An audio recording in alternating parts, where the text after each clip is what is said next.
It's time for my visit with Keith Baldry, Legislative Bureau Chief for Global News, Baldry's Beat. Good morning, Keith. Good morning. Okay, I spoke to Mike Farnworth, the Solicitor General, this morning. He was the first guest on the show. We talked about the travel restrictions that kicked in last week, and we also talked about these looming roadblocks and police checkpoints. So continuing to say, yeah, these are coming. They will be deployed. We're going to get more information later this week. He's working with the police behind the scenes to figure out how they're going to work. So we got into some of the details about how this is actually going to work. It's very interesting. Let me play a couple of clips here for you. Now, here is Farnworth speaking to me earlier on the show today, saying that the cops, if you are stopped at one of these roadblocks, he's saying police will have discretion, okay, and whether to let you through and travel. Here he is. They would have this, I fully expect they will have discretion. It's not about just handing tickets out for the sake of tickets. Common sense, in my view, always helps to solve a lot of problems.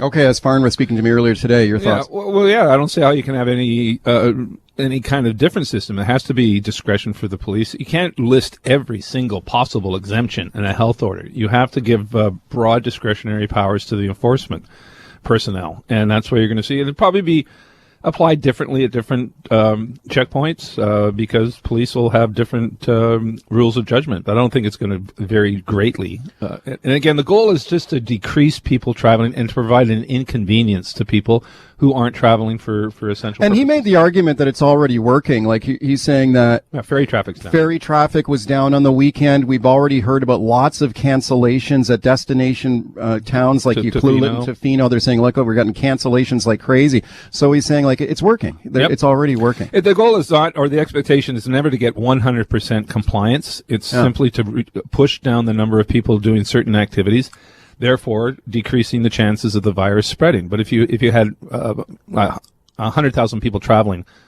obviously that would spread the virus. If you get that number down to 10,000, that's going to have a huge impact on cutting into the case numbers. There are going to be situations, though, where people are traveling and they're going to be having an interesting discussion with a police officer at a roadblock, and they're going to be making explanations about why the traveling is happening, and the police are going to have to make a judgment call. I don't think you're going to have anywhere near the number of people traveling on the May long weekend as you normally would because of these orders. Because do you really want to sit in a lineup for 2 hours in the sun?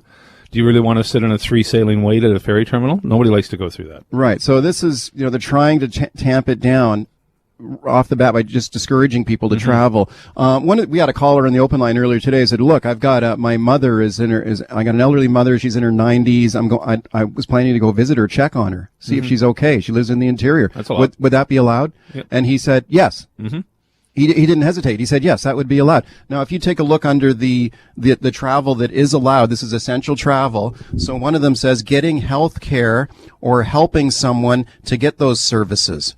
So, I mean, could anyone just go up to one of these roadblocks and say, I'm going to help an elderly relative? And the cop just waves you on your way. You're not going to be checked on that. You're just going to be taken at your word. So what we're seeing on BC Ferries right now, there's the rule at BC Ferries from management to staff is you take people at their word. You don't challenge them. You don't say, I don't believe you. You just take them at their word, and you hope that people are playing by the book. It's basically an honor system. Yeah. It's going to be an honor system on the ferries. It's going to be an honor system at roadblocks. Now, if you show up with a fifth wheel and, with a boat being towed, you're going to probably be challenged on that, saying, really? Is that essential? Or are you going to your lake? So you may be turned around if you come in with an obvious pleasure travel package. Another thing I asked him about, and I was glad he was able to clarify this, is that he's frequently compared these roadblocks to a counterattack style drunk driving roadblock. And he said again this morning, it's going to be like that. Which means everybody's checked. That's right. So I said to him, so that means the cops are not going to pick and choose who they stop. Everyone will be stopped. Is that right? Well, and he said yes. Yeah, but I wonder in practice whether they'll wave commercial trucks through, because they are essential. They're stipulated. Commercial vehicles are. And we're talking, You're going to pull over every 18-wheeler, or are you just waving through? You see a big, Save on Foods truck coming up. They're going to get waved through. They're not going to be challenged. Yeah, right. Okay, he also talked a little bit about how these roadblocks will be targeted in the Lower Mainland, and here's what he had to say about that. There's been a lot of misconceptions. There was a sense that, this is going to be all over the province. It's not. The reality is it is at the key intersection point between the Lower Mainland and the interior, which, as I said, is really at that Hope-Chilliwack area where the three highways come together. Okay. And that would be where you would take you would do it. Hope Chilliwack is where you could see them. Yeah, and he's been clear about this before. It's basically there's 2 or 3 ways into Metro Vancouver, and it's not to police Boundary Road or the Ironworkers Bridge. We're talking about places to get out of town and into the interior. So there's relatively few checkpoints are going to be established. It's interesting he hasn't mentioned the Sea to Sky, because I think there's a lot of people who travel between Squamish and Metro Vancouver. So and Whistler's closed basically, so there's not much need for a lot of traffic there. Okay, let's talk about some of the numbers that came out yesterday, or the latest pandemic numbers. Let's listen to Dr. Bonnie Henry here speaking yesterday, where she says that the main driver of the virus spread is still indoors. Here's what she said. Since we've put in the suite of measures that we did a number of weeks ago, and increasingly people have decrease the number of social contacts they've had, no matter what context that was in. We are still seeing that transmission is primarily related to social connections in people's homes, where they have groups of people over, when they're meeting with groups of people indoors. Your thoughts? Yeah, so I reported last night again, our daily case numbers are down significantly than they were a week ago when the circuit breaker was extended. The number of active cases is down significantly, and it has been dropping for some time. The number of people in self-isolation continues to drop by large numbers every day. And interesting, her reference there to we have fewer contacts. The contact tracers are picking up the point that as they interview people who have the virus or have been exposed to the virus, that their recounting of their connections are fewer contacts, which is good, which is a reason why the case numbers are dropping.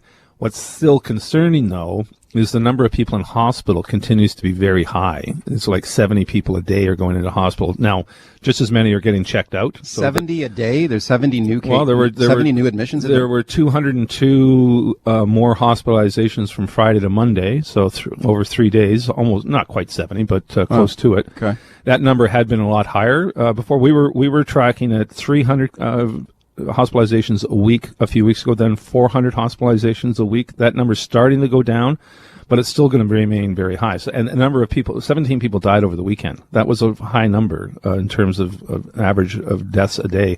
So that's up a bit. So the good news is, and this is right across the country, we're seeing this, case numbers are down.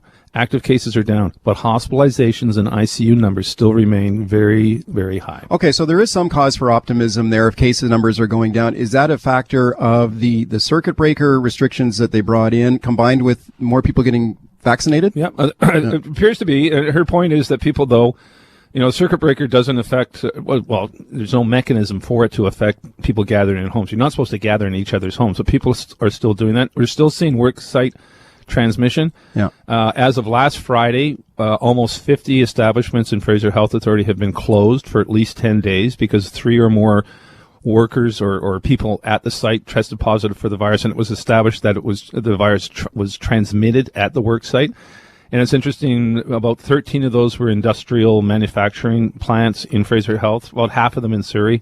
But interesting, 9 fitness centers, 9 gyms and dance studios were closed, and that's where the virus was spread. Even though people aren't supposed to be gathering there, the virus was still hitting a lot of people there. Shamil in Coquitlam, hi. Hey, I'm a little disappointed. I don't think that a couple of roadblocks out in Chilliwack and Hope are going to do much to curb the spread. I think it's another half measure, and you guys said that it's going to be an honor system, which hasn't worked thus far based on the case counts and everything going on. So I don't think it's going to do too much. They're opening up playland, which is kind of going against, restrictions. So it doesn't really make much sense to me. What do you think they should do? Well, first of all, now that we've acknowledged kids are finally transmitting and getting sick, let's start with the schools where you got 25 kids in a classroom in a poorly ventilated space. Okay, Keith. Well, she said over and over that there hasn't been widespread transmission in schools. Yeah, right? Public health's view, take it for what it's worth, is that the benefits of opening school outweigh the risks of opening school. This has always been a balance between benefits and risks, and that's been clear from day one. That it's unrealistic to expect the virus to completely disappear. You have to learn how to contain it and live with it. And the mental health has always been a very top priority with Dr. Bonnie Henry, and that means keeping kids in school. Okay, what about Playland? You worked down there for years back when you were a carny. A long time ago. What do you think of opening Playland? Fawn, I love Playland. It was interesting. Dr. Bonnie Henry was asked twice yesterday about opening playland. I took away my inference was that she's not too impressed with opening playland before the May long weekend. I'd be surprised if it opens before the May long weekend. I think she wants basically. When is it supposed to open? I thought it was opening this weekend. I think it was, but she certainly said Vancouver Coastal continues to work with Playland to try to figure a way to open safely. So I don't think the final chapter has been written here. Again, I think right now public health is trying to limit as much as possible the activities between now and the end of the May long weekend. That's when we're going to hit about 65% vaccination rate. And I think until we get there, they want a minimal amount of activities. Mike in Langley. Hey, Mike. Hey, how's it going, guys? Good. Just two quick points here.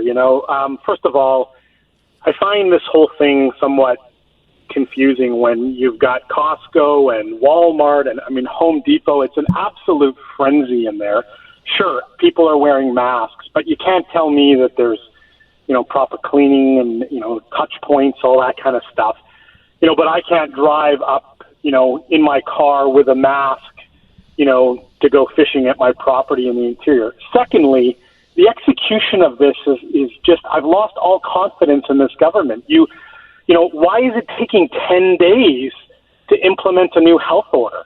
They should have the plan in place and come out and say it's happening tomorrow. Mm-hmm. Okay, thank you for the call. Yeah, fair points. It is a bit of a mystery why it's taking so long to. Well, they're making it up as they go along, I think, and they've got some opposition from the police happening behind the scenes, I think. Yeah, it could be. On the checkpoints. The union president is concerned, but I think, as I mentioned before. Well, also the union at the BC Ferries had concerns too. But now they're been somewhat placated because they're not being asked to be the police, and that was their concern. They didn't want to be the essential police, and they're not going to be the essential police. As for Costco and Walmart, well, they've already got this health order in place. They can shut places down if there's an outbreak. A number of not Home Depot, but Home Depot-like services in Fraser Health that have been shut because of this new health order of 3 or more people testing positive on a premise. Jean in Langley. Hi, Jean. Hi there. Hi. I'm wondering, people in the Fraser Valley and Vancouver are being discouraged from traveling to the Okanagan, the interior health. Is anything being done to help dissuade people from interior health coming down here? Yeah. Well, I imagine there'd be roadblocks going the other way too. Two-way checkpoints. It's not just to prevent or mainland people from going to the interior. Although he seemed to suggest when I was talking to Farnworth earlier today, he seemed to suggest it was more about people leaving the Lower Mainland and going to the interior. But it goes both. They like to stop them both ways. But it's also based on population, and there's far more people who live in Metro Vancouver than live in the interior, for example. So that's where the bulk of travel has occurred. Chris in Langley. Hey, Chris. Yeah, just a couple quick things. All these people complaining about these new restrictions. Obviously, it's to curb the 10% or whatever that don't follow rules. We've seen it before last year when they said don't go traveling, and then you look at the highways and they're full of people saying screw it, I'm different, I'm special. You guys had a segment the other day or earlier last week, and everybody's calling in. Well, what about me? I got 6 wheels on my car. Can I go? I mean, they're just making up any kind of excuse to try to skirt the rules. And then the other side of it is Dr. Bonnie Henry. Maybe she should start to get a little bit of credit. That Eric Ding guy you had on was a big major reason why she received a lot of criticism, and he perpetuated a lot of it through Twitter. And I'd like you to have him back on if you could, especially if the numbers start to continue to decrease, to hear what now he has to say with the measures that she did put in place that he was critical of is actually working. Okay, thank you for a good call. Eric Feigl-Ding is a very high-profile epidemiologist in the United States. He's got like almost 1 million Twitter followers or something, and he's featured on CNN and stuff. And we've had him on a couple of times because he's been very critical of the measures taken here in British Columbia. What are your thoughts? Yeah, I've corresponded with him a couple of times as well. He's very controversial. He's very good at promoting his view. But a lot of the stuff he said, like I did get some pushback from people for having him on, saying, "Oh, this guy's an alarmist. Why are you putting him on?" A lot of the stuff he said, I don't think he was wrong.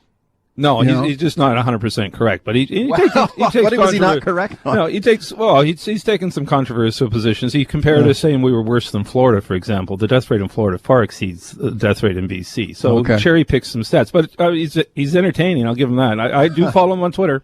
Okay, Scott in Vancouver. Hey, Scott. Hi, guys. One stat I never hear anything about is what total deaths have been pre-COVID versus COVID on an annualized basis. And I'm not an anti. It's a stat that never comes out, and the other one that never comes out is that the recovery rate is some 99.7%. I mean, it's. Okay, we got 30 seconds. I know that everybody wanted to have the pants scared off everybody, but let's hear the other side. 30 seconds. Well, there is no other side. In terms of the recovery rate, recovery is the wrong word to describe this. There's so many people who are past the incubation period are deemed to be recovered, but they're what are called the long haulers. They continue to have symptoms that go on for months. There's many people who remain very ill.